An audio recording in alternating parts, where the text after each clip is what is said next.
Hi everyone, welcome back to Lonsdale Public Library's Book Chats. I'm Penny, and if you know me in real life, you may already know this, but in the last month, my family has added another family member. No, not a two-legged one, but a four-legged one. We adopted a dog. Her name is Jessie. She's about 8 months old and 30 pounds, and don't ask us what kind of dog she is. She's as my parents would call her, she's a Heinz 57. I think there's a little bit of everything in her. And she really is a fabulous dog. I have a picture.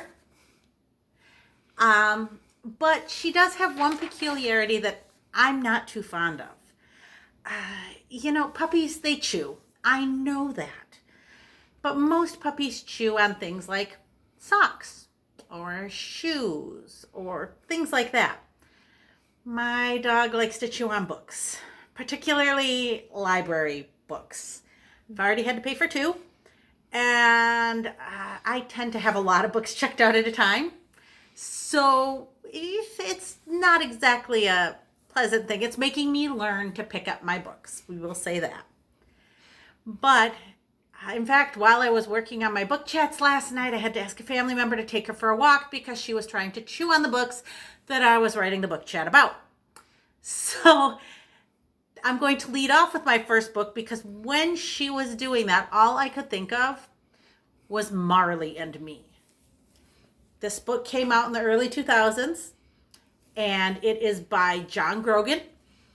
It was also made into a motion picture, I believe, with Jennifer Aniston and Matthew McConaughey, I believe. And Marley is a stinker.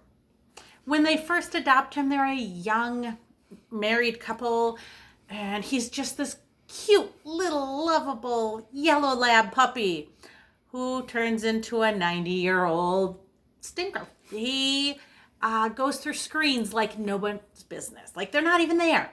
He eats jewelry, gold specifically, and he got expelled from obedience school.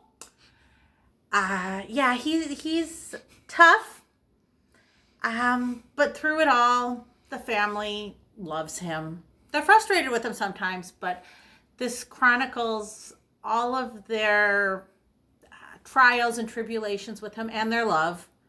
And I won't tell you how it ends, but you can probably guess because I cried. And then there's a little bit of sweetness after it too. But even though Marley is, as it says, life and love with the world's worst dog,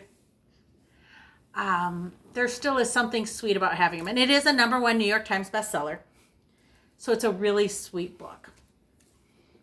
The next book I'd like to recommend, and again, because we adopted Jessie, we adopted her from a shelter, and this book is called Rescue Inc.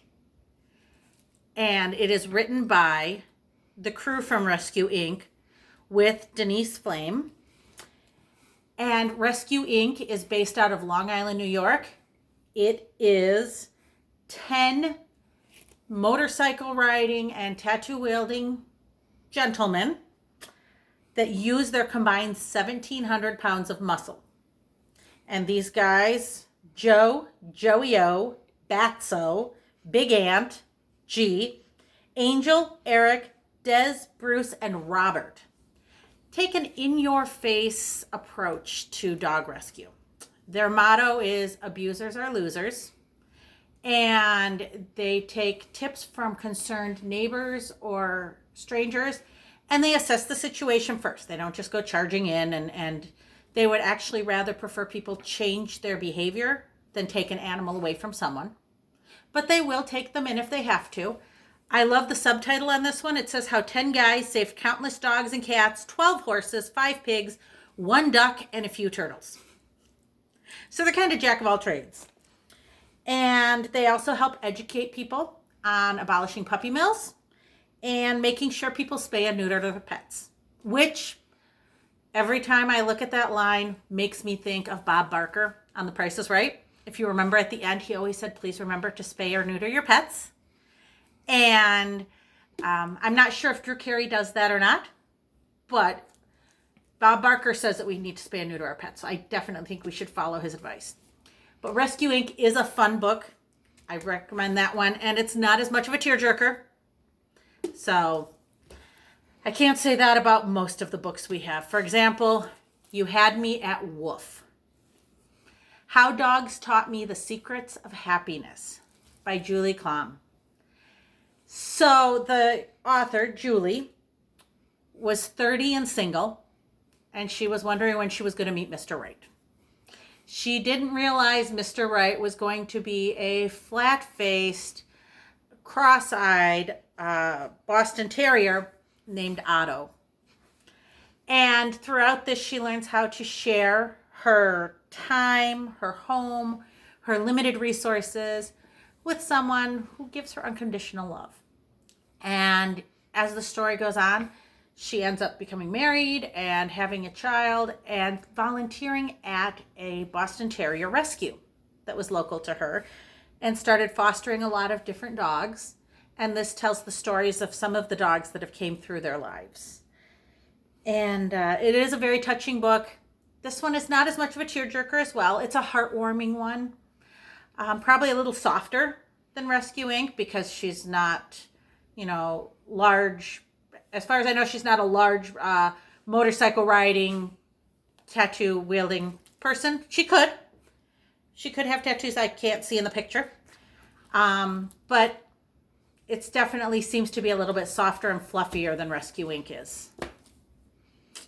Now, if you're thinking fiction for dogs, one of the most well-known authors for dog writing, believe it or not, is a mystery writer, David Rosenfelt, who, if you see on the spine here, is a Minnesota author, a mystery author. I don't think he's from Minnesota. But this is a series of books, the Andy Carpenter mystery. Andy Carpenter was a lawyer. This is a later book in the series. By this point in time, he is retired, although he comes out of retirement to take cases. And in this case, he helps a homeless man who has a dog, pulls at his heartstrings, and then he ends up finding out the man is accused of a murder that occurred a few years earlier. And so he lets the man and his dog stay with him in the apartment over the garage while he is helping solve this murder case.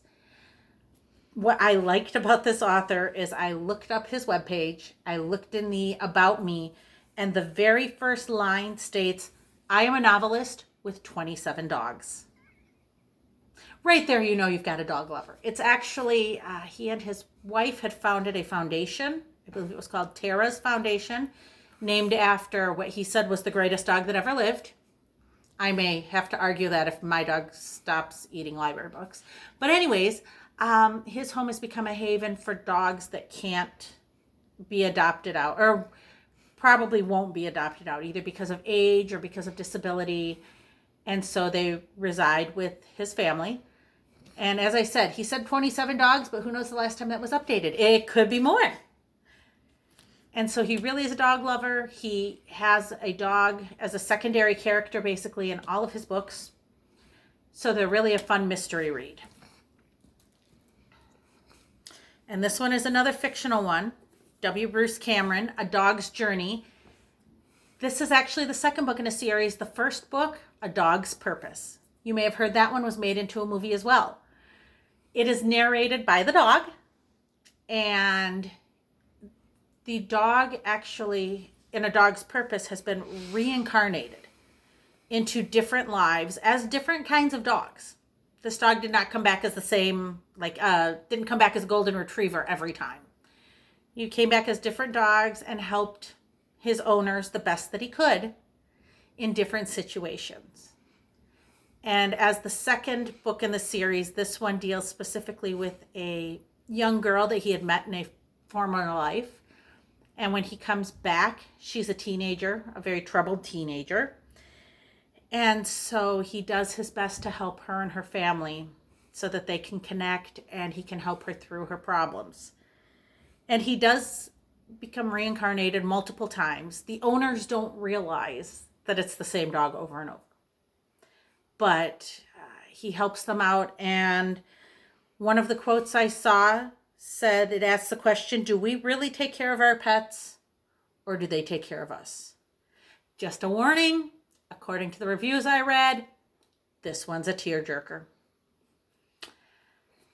And the final book that I want to talk about, again, is a fictional book that was made into a movie, The Art of Racing in the Rain.